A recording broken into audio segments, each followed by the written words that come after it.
আসসালামু আলাইকুম রহমতুল্লাহি বারাকাতু।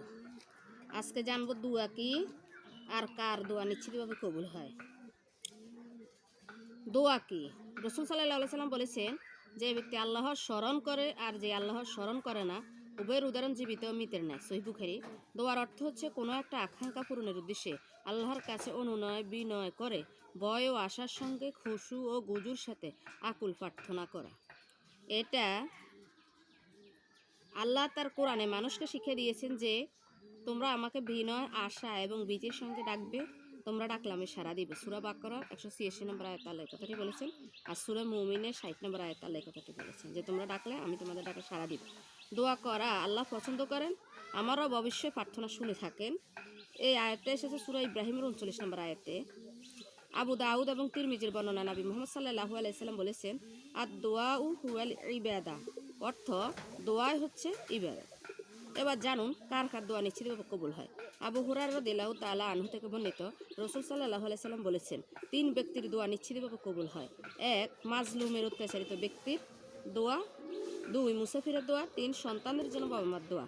আবু দাউদ, তিরমিজি, ইবনে মাজাহ। তিনি আরও বলেছেন যে তোমরা মাজলুমের দোয়া হতে সাবধান থাকো, কেননা তার দোয়াও আল্লাহর মধ্যে কোনো পদ্মা নেই। সহিহ বুখারী ও সহিহ মুসলিম। আরেকটি হাদিসে এসেছে 5 ব্যক্তির দোয়া কবুল হয়। দেখুন ওই 5 ব্যক্তিকে। এক, মাজলুমের মানে অত্যাচারিত ব্যক্তির দোয়া, যতক্ষণ সে প্রতিশোধ গ্রহণ না করে। হজ পালনকারীর দোয়া, যতক্ষণ না সে বাড়িতে ফিরে আসে। মুজাহিদের দোয়া, যতক্ষণ সে নিষ্ক্রিয় হয় বসে না পড়ে। রোগীর দোয়া, যতক্ষণ সে সুস্থ না হয়। দূরে থেকে মুসলিম ভাইয়ের জন্য অন্য মুসলিমের দোয়া।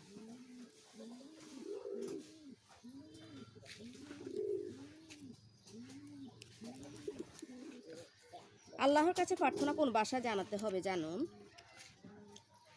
একটা সাধারণ প্রশ্ন, আল্লাহর কাছে প্রার্থনা কোন ভাষায় জানাতে হবে? শুধু কি আরবি ভাষায়? আসলে মহান আল্লাহ সব ভাষায় সমভাবে বুঝেন, তাই যার যার মাতৃভাষায় আল্লাহকে ডাকলে সেটা বৃথা যাবে না। পৃথিবীর সর্বত্রই মুসলিমগণ অহরহ নিজেদের মাতৃভাষাতে আল্লাহকে ডেকে থাকেন। তাদের সবারই ভাষা আরবি নয়, একথা সত্য। তথাপি তাদের ডাক তিনি শুনছেন এবং তাদের আশা আকাঙ্ক্ষা আল্লাহ পূরণ করছেন, এই বিশ্বাস তাদের মনে দৃঢ়। আরবি জানি না বলে অন্য ভাষায় দোয়া করলে আল্লাহ তা কবুল করবেন না, এমনটা বাবা ভুল। কিন্তু তা সত্ত্বেও ইসলামী আলিমগণ মত প্রকাশ করে থাকেন যে দোয়াটা, বিনীত প্রার্থনাটা আরবি ভাষাতে হওয়াটাই উত্তম, তবে নিজেদের বানানো আরবিতে নয়। সেটা হতে হবে কোরআন ও রাসূলুল্লাহ সাল্লাল্লাহু আলাইহি সাল্লামের সহিহ হাদিসে বর্ণিত বিষয় উপযোগী ভাষায়।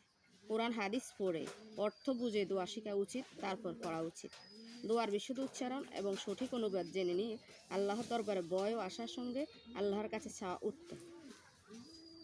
সতর্কতা অবলম্বন করবেন কিছু বিষয়ে, যেমন কিন্তু সতর্ক দৃষ্টি রাখতে হবে যে দোয়াটা যেন জয়ীফ, দুর্বল অথবা মাউজু, মিথ্যা বানোয়াট হাদিসের দোয়া না হয়।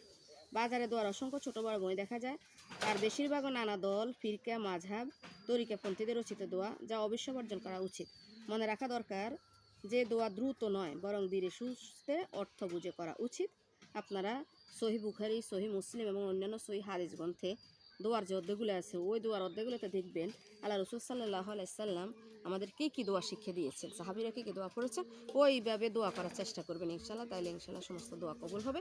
আর আপনার মাতৃভাষায় আপনার মনে যখন যে কথাটা আসবে তখনই আল্লাহর কাছে দোয়া করবেন, যে চাওয়াটা মনে আসবে ওই চাওয়াটা আল্লাহর কাছে পেশ করবেন, দোয়া করবেন। সমস্ত ইমানদার মুসলমান নর নারীর জন্য দোয়া করবেন, ইনশাআল্লাহ আল্লাহ দোয়া কবুল করবেন। আল্লাহ সবাইকে সহিভাবে দোয়া করা তৌফিক দান করে দিক।